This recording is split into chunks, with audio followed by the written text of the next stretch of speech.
Welcome back to Fenrir Canine Training, guys, and today we are with Bertie, the 6-month-old working Labrador who has just simply become a nightmare to take for a walk because his pulling is just so bad. Now, usually my sanctuary sessions that I offer completely free of charge are for rescue dogs or for dogs at risk of going to rescues, and this isn't the case with Bertie, but he's the dog of a friend of a friend of a friend, and I wanted to help them out, and I thought it could be an excellent opportunity to show you guys some tips and tricks because I know a lot of you are going to be going through the same thing as well. So we've had you in for the day, haven't we, Bertie? Haven't we, buddy?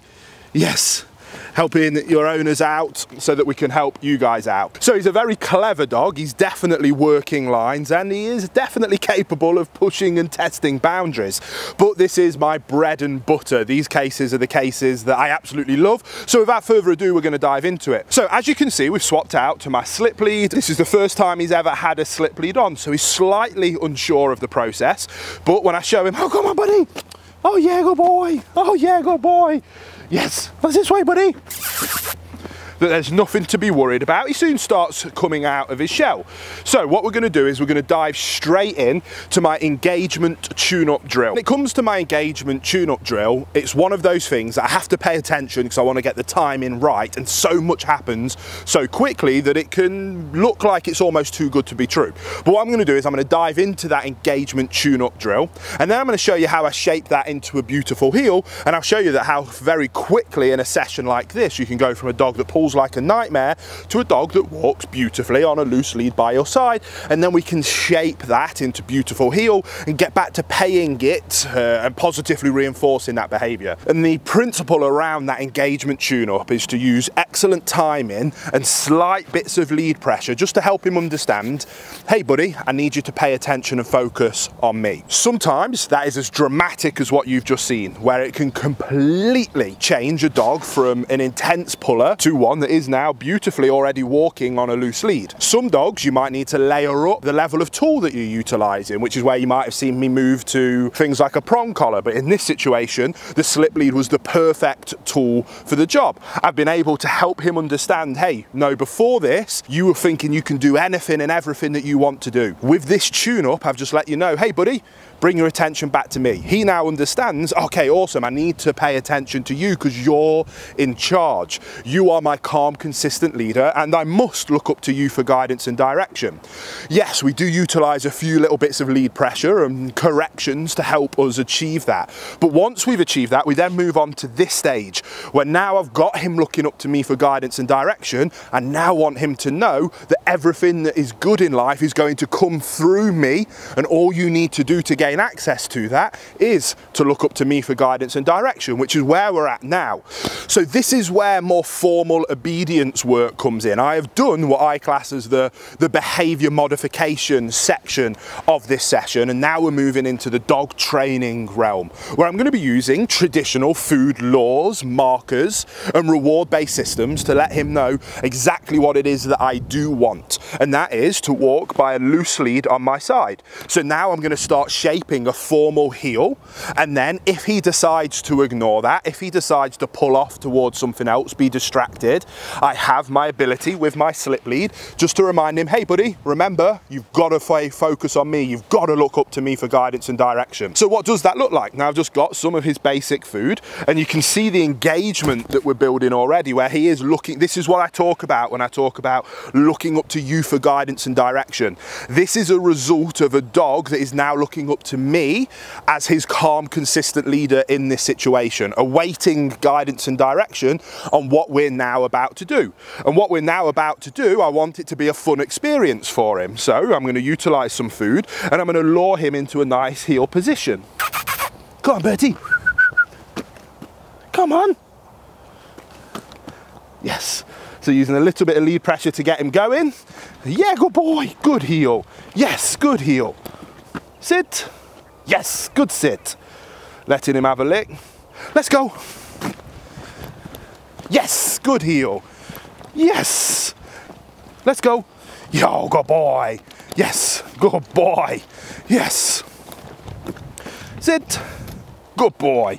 Yes. Now this is literally the first session we're doing with this. And what I'm doing right now is I'm reshaping the behavior, helping him understand that being in this position here is the position that I want you to be in. And I'm going to pay you and I'm going to reward you for that position. And then I'm going to start cueing that behavior with the term heel. And we've been working on my marker word. So every time he hears yes, he knows that food is incoming, and that means great job, keep doing what you're doing. So I'm using the food to lure him into the position that I want. When he's in the position, I'm marking it with yes, and then he's getting a reward. Sometimes instantly, sometimes it's going to come a little bit later. The more we work on this, I'm then going to add a command to that, which can be heel, and you can take that as far as you want. And utilizing my slip lead, if I ever need it, if he makes a bad decision, I can remind him, hey buddy, nope, pay attention to me. When you're paying attention to me, I'm going to tell you what it is that I want, which is heel, which means be here on my left hand side. Let's go. Sit. Yeah, good boy. Good boy.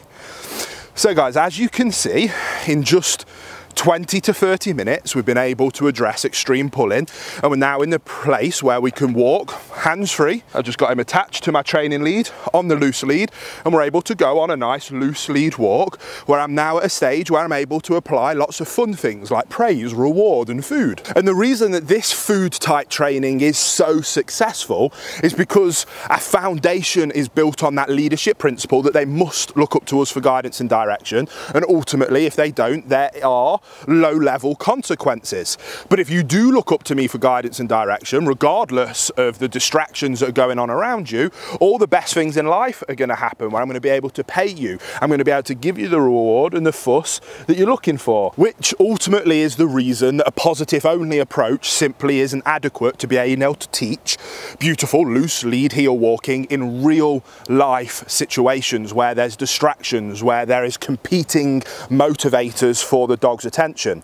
We utilize the engagement tune-up and those little bits of lead pressure to ensure that no matter how motivating those external factors are, you must pay attention to me, but pay attention to me, and then we can go and utilize positive reinforcement to our heart's content. Now guys, if you are interested more on my methodologies of how you can train dogs to have perfect heel walking and then the next steps that you need to take, I did a completely free 1 hour masterclass webinar on this exact topic recently, and lucky for you guys, we have that available for you to go back and watch right now. So if you want to check out my 1 hour free webinar masterclass on the principles, tips and higher levels of training technique to achieve beautiful loose lead heel walking transformations from if you have a dog that is pulling terribly already, there will be a link in the description for that training, and again, it's completely free of charge if you do want more information. But now, as we progress through this session today with Bertie, we are going to now go on an actual walk. We're going to go and do a 3-mile loop of the countryside where we're going to come across all different types of sights, smells, sounds, livestock, vehicles, traffic, other walkers and other dogs. And as we go through that walk, the principle remains exactly the same of what you've seen in this short initial startup session. So if this video was helpful, make sure you like it, subscribe if you are new, because we make videos like this every single week, because our mission here is to help you become a high-level canine leader yourself. That means you can have your own perfect canine companion, and I can't wait to see you on the next episode of Fenrir Canine Training. Come on, Bertie, let's go.